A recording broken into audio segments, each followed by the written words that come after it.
कोकणातील प्रत्येक अपडेट जाणून घेण्यासाठी आजच माझे कोकणच्या सोशल मीडिया प्लॅटफॉर्मला लाईक, फॉलो आणि सबस्क्राइब करा।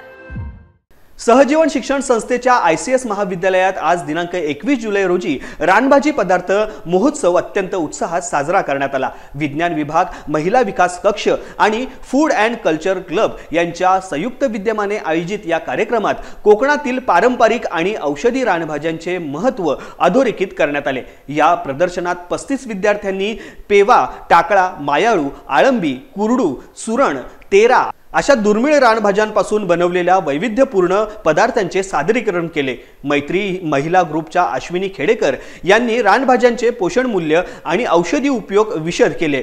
श्री मयुरेश पेठे यांनी भागवतगीतेतील आहार विषयक श्लोक सांगून विद्यार्थ्यांचे कौतुक केले। प्राचार्य डॉक्टर अनिता आवटी यांनी तरुण पिढीला रानभाज्यांचे आरोग्यदायी महत्त्व पटवून दिले। या स्पर्धेमध्ये प्रथम क्रमांक श्रावणी शिंदे व ग्रुप, द्वितीय क्रमांक सारा मुल्लाजी, तृतीय क्रमांक प्रणाली गुरव व ग्रुप यांनी पटकावला, तर इतर 7 विद्यार्थ्यांना उत्तेजनार्थ पारितोषिके देण्यात आली। कार्यक्रमासाठी WDC प्रमुख सौ मोहिते, डॉक्टर चंद्रशेखर साळुंखे, डॉक्टर सचिन भोसले व प्राध्यापक वर्ग मोठ्या संख्येने उपस्थित होता। सर्वांनी रानभाज्यांचा आस्वाद घेत कार्यक्रमाचा आनंद लुटला। या उपक्रमाला महाविद्यालयाचे चेअरमन ॲडव्होकेट आनंदराव भोसले आणि संस्थेचे कार्याध्यक्ष मंगेशभाई बुटाला यांच्या शुभेच्छा लाभल्या। या कार्यक्रमातून विद्यार्थ्यांना कोकणातील निसर्ग संपत्तीचे महत्त्व प्रत्यक्ष अनुभवता आले।